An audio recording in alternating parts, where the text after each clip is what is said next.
tiesiog konkurencija tikrai buvo labai didelė ir oro sąlygos netiek palankios man, tai tiesiog darėm viską, ką galėjom ir pavyko gauti tą kvalifikaciją ir rezultatai neblogi, tikrai geri.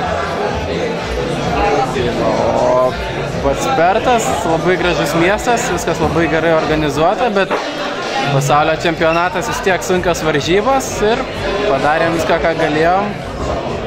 Pavyko.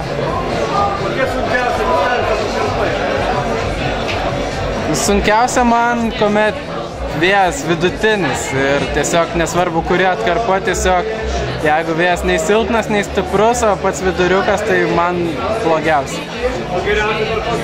Geriausia, kai arba visai nėra, arba labai daug.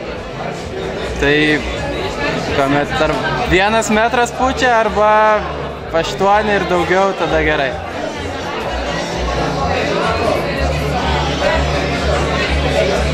Tai tiek. Su startais šitą problemą jau gan senai išsprendėm, tai vis tiek, kai daug tų dalyvių, svarbiausia, kuo stipriau ant starto pradėti plaukti ir tada viskas gerai buvo.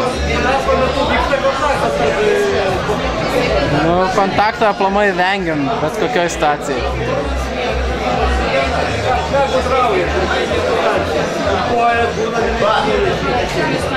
Kad burlenčių taisyklės beveik nieko nedraudžia. Turim pagrindinę taisyklę kairys dešinys, jos stengiamės laikytis ir vengiam kontaktų ir jokių daugiau kivirčių nevyksta.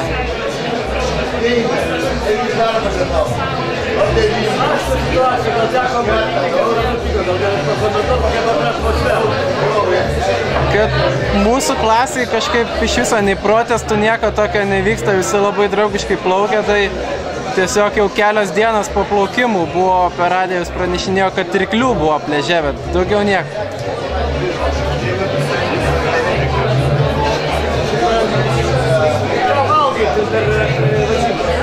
O valgom, ką duoda. Dažniausiai makaronus valgom, ryte makaronus ir vakare makaronus valgom, o dieną kas papuola. Tai makaronai pagrindinis maistas. Neskaitant chemijos visos.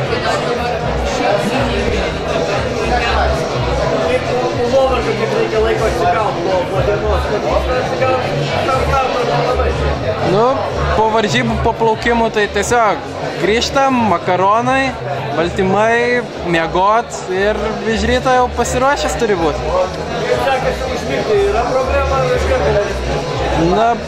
Tiesiog, kai atvykom dar prieš varžybas, savaitę laiko, tai buvo sunku, vis tiek, kol persilaužėm per tas laiko juostas, o paskui pripratom ir viskas normaliai, be problemų.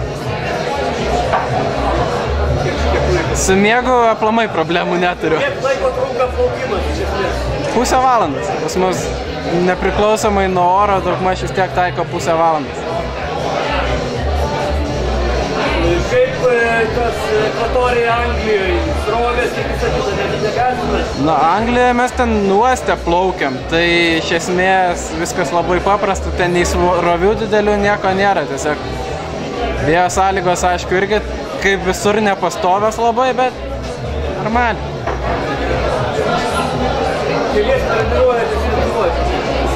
Pagrindė dabar dviese su Martynu Jodeška treniruojamės, vis tiek Lietuvoje galbūt netiek daug, stengiamės važiuoti į užsienį, kur daugiau sportininkų, daugiau dalyvių. Kiek planuoji startų prieš olimpiadą? Ispanijai varžybos, Europos čempionatas, pasaulio čempionatas, treniruotės, varžybos Lenkijoje ir turbūt viskas. Visi nori ko geriausio, man tai smagu, kad patekote kokie realūs konkurentai aplinkui. Nes kelių savaitę rodo, kad tai yra 10 kaip olimpiada. Olimpiadai tokie geri rezultatai galbūt dar nesišviečia, nes vis tiek tai bus pirma olimpiada, pirma Lietuvos burlenčių istorijoje, o stengsimės kiek galėsim, jeigu nepasiseks Rio de Žaneire bus geriau.